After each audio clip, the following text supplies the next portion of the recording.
Bonjour à toutes et à tous. Merci d'être présent pour ce nouveau web café que j'ai le plaisir d'animer pour la rentrée. Donc, bienvenue à tous. Il sera consacré au mode de transport écologique en faveur de la mobilité des salariés. Donc, la mobilité, effectivement, c'est un sujet qui est devenu très important, surtout pour le législateur. On va le voir pourquoi.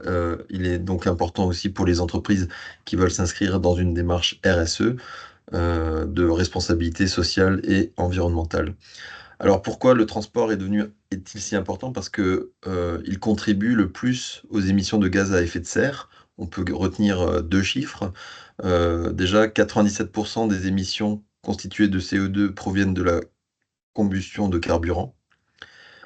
Et le deuxième chiffre, c'est que 18 millions de personnes, soit 74% des actifs, utilisent quotidiennement la voiture comme mode de transport pour aller travailler, quelle que soit la distance parcourue.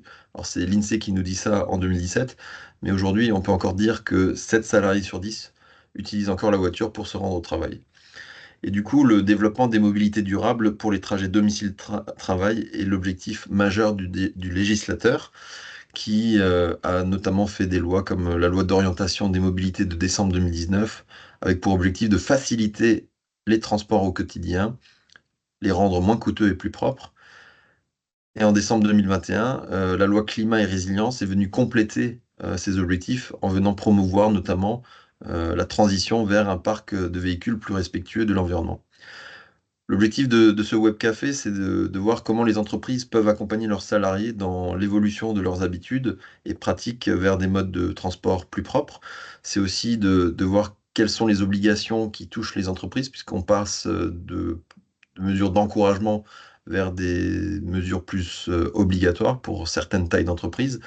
On va voir aussi qu'il existe des dispositifs de soutien et à la fin des idées qui permettent peut-être d'encourager des déplacements alternatifs pour aller au travail en participant à la réduction des émissions de gaz à effet de serre. Voilà. Donc on va tout de suite rentrer dans les obligations qui concernent les entreprises. Donc la plus grande obligation, je dirais, c'est le plan de mobilité employeur. Donc un plan de mobilité, c'est un ensemble de mesures qui visent à optimiser et à augmenter l'efficacité des déplacements qui sont liés à l'activité d'une entreprise pour diminuer les émissions polluantes et réduire le trafic routier. Ce plan de mobilité vise à renforcer l'usage des mobilités alternatives en entreprise pour limiter l'utilisation de la voiture individuelle, notamment par les salariés. Alors à l'origine, ça s'appelait un plan de mobilité, non, un plan de déplacement d'entreprise. Et la loi parlait d'un encouragement à la mise en place d'un plan de déplacement d'entreprise en France et non d'une obligation.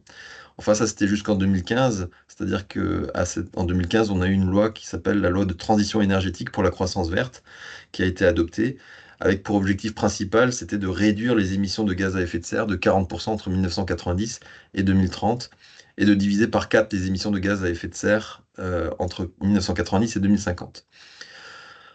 Et donc l'article 51 de cette loi a renforcé drastiquement les obligations concernant le plan de mobilité, à tel point qu'à partir du 1er janvier 2018, toutes les entreprises situées sur le périmètre d'un plan de déplacement urbain, un plan de déplacement urbain PDU, et regroupant plus de 100 travailleurs sur un même site devaient réaliser un plan de mobilité. Alors le PDU, c'est une feuille de route obligatoire dans les agglomérations de plus de 100 000 habitants qui détermine pour une durée de 5 à 10 ans l'organisation du transport, des personnes, des marchandises, la circulation et le stationnement. Alors ça ne s'est pas arrêté là, puisqu'en 2019, la loi d'orientation des mobilités, que je vous ai cité en introduction, a abaissé le seuil de 100 collaborateurs à 50.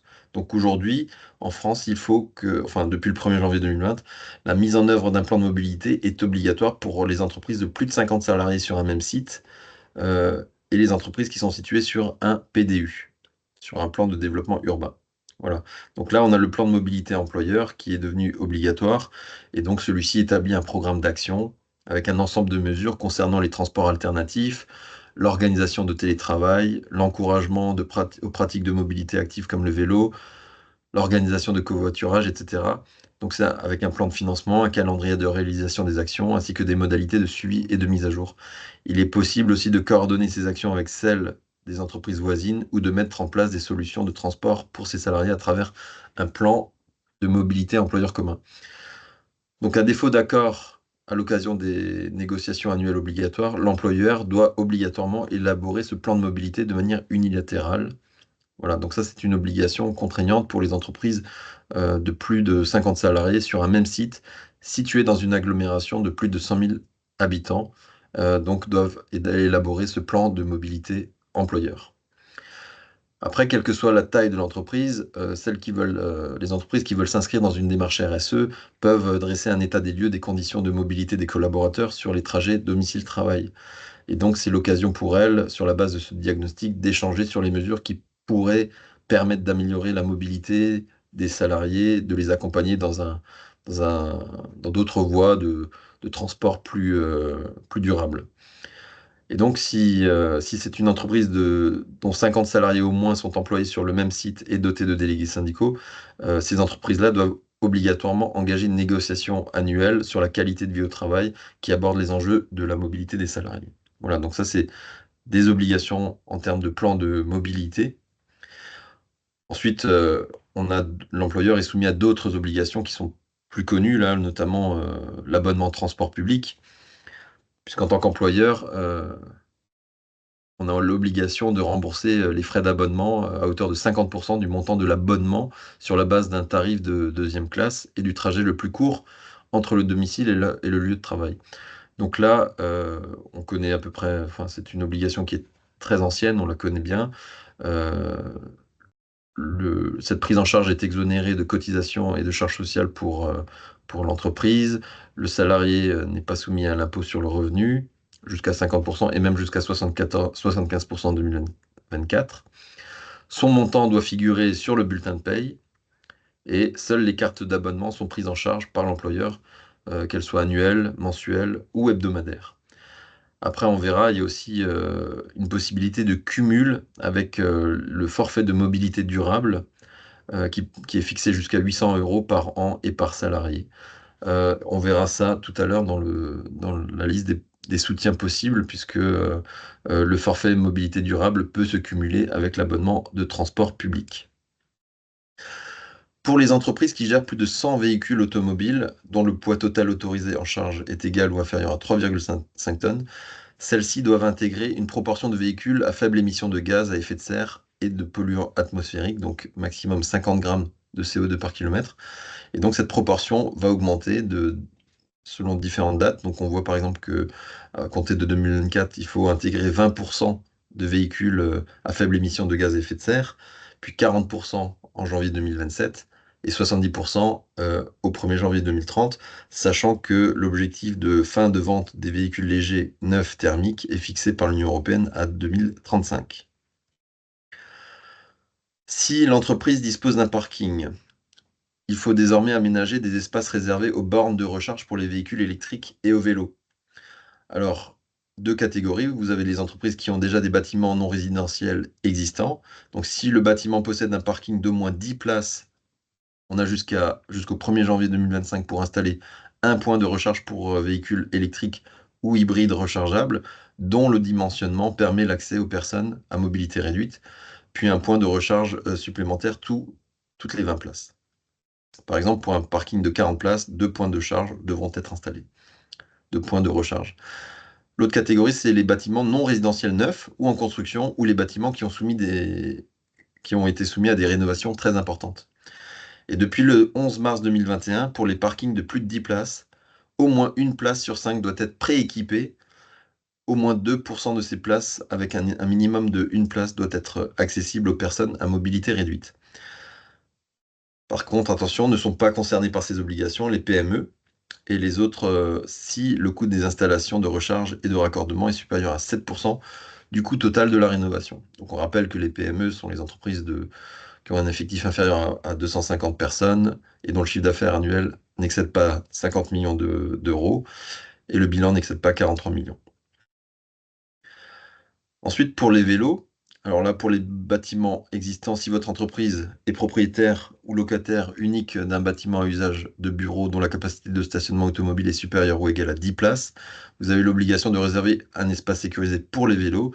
Et pour les bâtiments neufs, il faut installer un espace sécurisé pour les vélos si l'entreprise dispose d'un parc de stationnement automobile pour les employés et ça, c'est indépendamment du nombre de places. Voilà pour les obligations. Alors, on va maintenant regarder en détail quels sont les dispositifs de soutien qui existent. Donc, je parlais du forfait mobilité durable.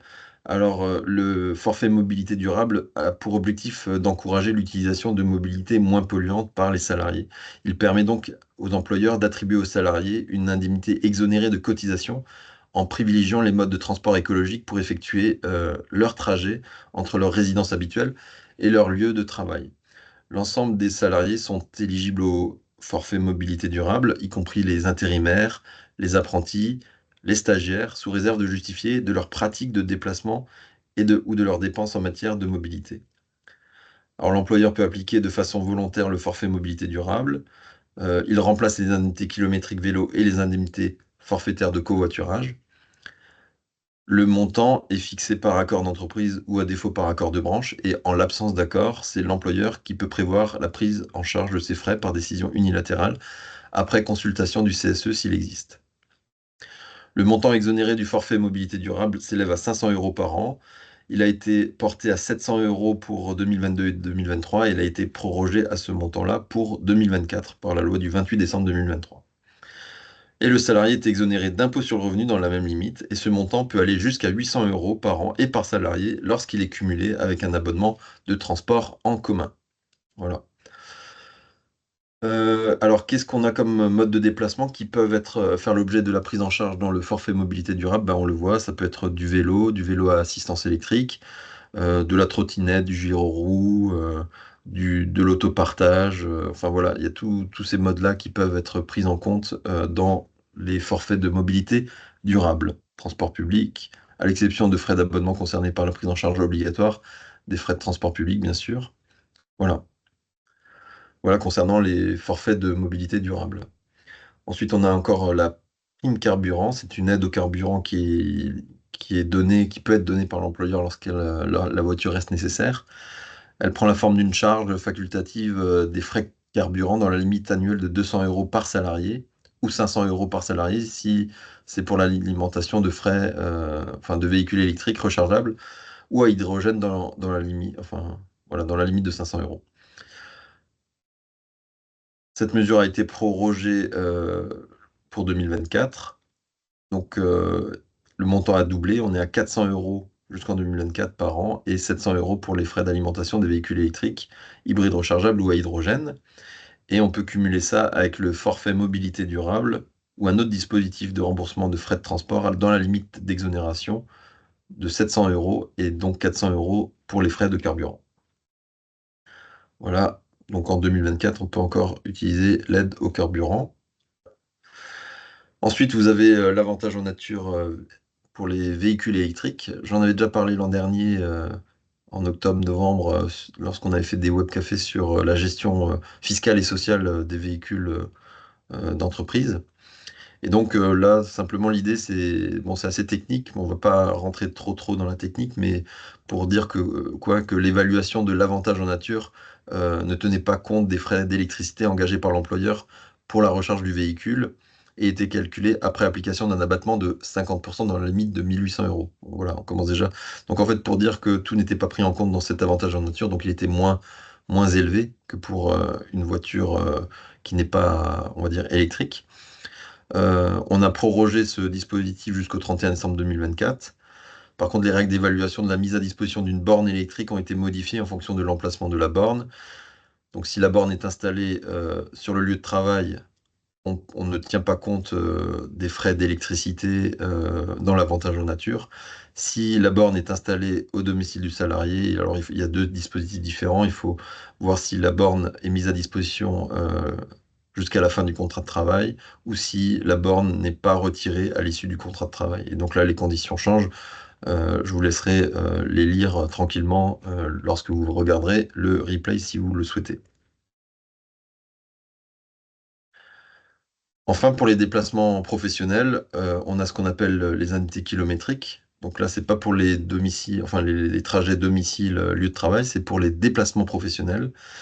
Donc on se limite en général sur le barème fiscal. On peut aller au-delà du barème, mais à ce moment-là, l'employeur doit justifier de l'utilisation effective des indemnités conformément à leur objet, ou à défaut, la fraction excédentaire est assujettie à l'ensemble des cotisations sociales.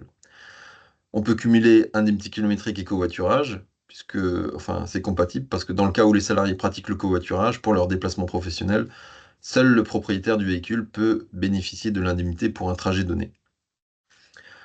Ensuite, on peut partager les voitures. Donc, on peut mutualiser des véhicules entre plusieurs entreprises ou recourir à des véhicules partagés pour des déplacements des collaborateurs, qui permet de réduire les coûts pour l'entreprise, mais aussi son empreinte carbone. Pour les vélos, on a aussi une réduction d'IS de 25% si l'entreprise met gratuitement à disposition des salariés une flotte de vélos pour leurs déplacements entre leur domicile et leur lieu de travail, et même pour les déplacements professionnels. Tout ça dans la limite de frais de 25% des frais engagés pour l'achat ou l'entretien de la flotte de vélos ou de vélos à assistance électrique. Alors par exemple, on a une entreprise qui a acheté 10 vélos à 600 euros, ça fait 6 000 euros, et les frais générés par l'acquisition et la mise à disposition, enfin, à la mise à disposition de cette flotte de vélos, notamment les dotations aux amortissements, les frais d'assurance et la location d'un local à vélo, sont estimés à 1600 euros. Donc si on fait 6000 euros fois 25%, on a 1500 euros de réduction d'IS, et qui est pleinement valable puisque on est en deçà des frais de, de mise à disposition de la flotte de vélos, c'est-à-dire en dessous des 1600 euros. Si on avait eu 1400 euros, on n'aurait pu que déduire de l'impôt sur les sociétés à hauteur de 1400 euros. Quand bien même ça faisait, les 25% faisaient 1500 euros. Enfin, un autre dispositif qui n'est pas très connu, c'est le crédit mobilité, qui est un dispositif destiné aux salariés éligibles à un véhicule de fonction. Dans ce cas, enfin, le salarié renonce partiellement ou totalement à son véhicule de fonction et reçoit en compensation un budget afin de prendre en charge ses frais de déplacement professionnels et personnels. La compensation financière s'établit en fonction du coût total du véhicule de fonction, donc achat, location, entretien, assurance, etc., auquel le salarié renonce. Ou encore, si le salarié renonce au véhicule proposé pour prendre un de sa catégorie inférieure, souvent moins polluant. Il pourra alors se voir octroyer la différence de coût entre les deux véhicules au titre du crédit mobilité. La compensation financière versée sous forme de crédit mobilité pourra être considérée comme un avantage en nature et donc être soumis à cotisation et contribution sociale. Le salarié peut donc utiliser son crédit mobilité pour prendre le train en famille, pour louer une voiture pour le week-end, ou louer un vélo, etc. Il peut aussi prendre un taxi, réserver un VTC ou encore louer une trottinette partagée. Enfin bref, l'entreprise définit librement les types de mobilité qu'elle met à disposition de ses salariés dans le cadre du crédit mobilité.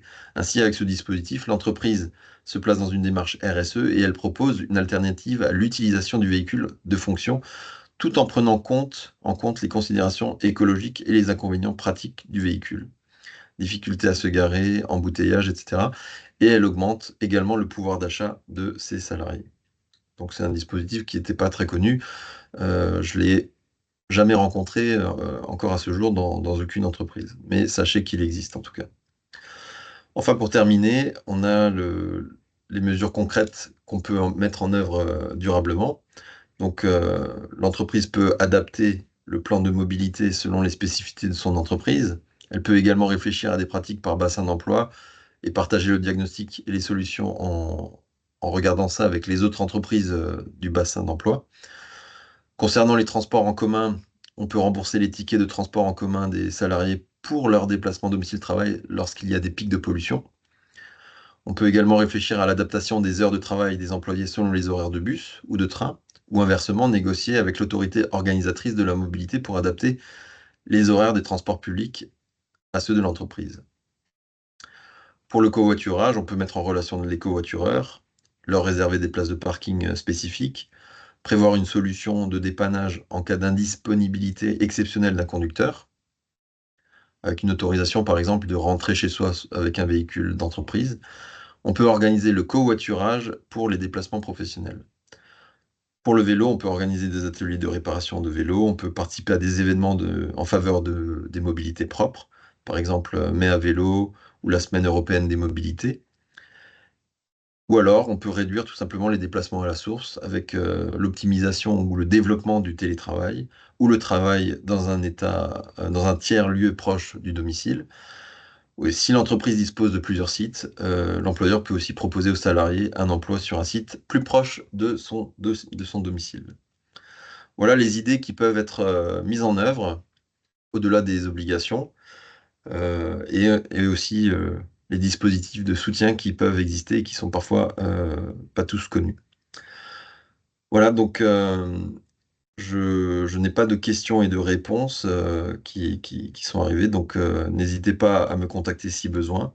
En tout cas, moi je vous souhaite encore une bonne après-midi et je vous donne rendez-vous le mois prochain pour un nouveau web café consacré à l'intelligence artificielle.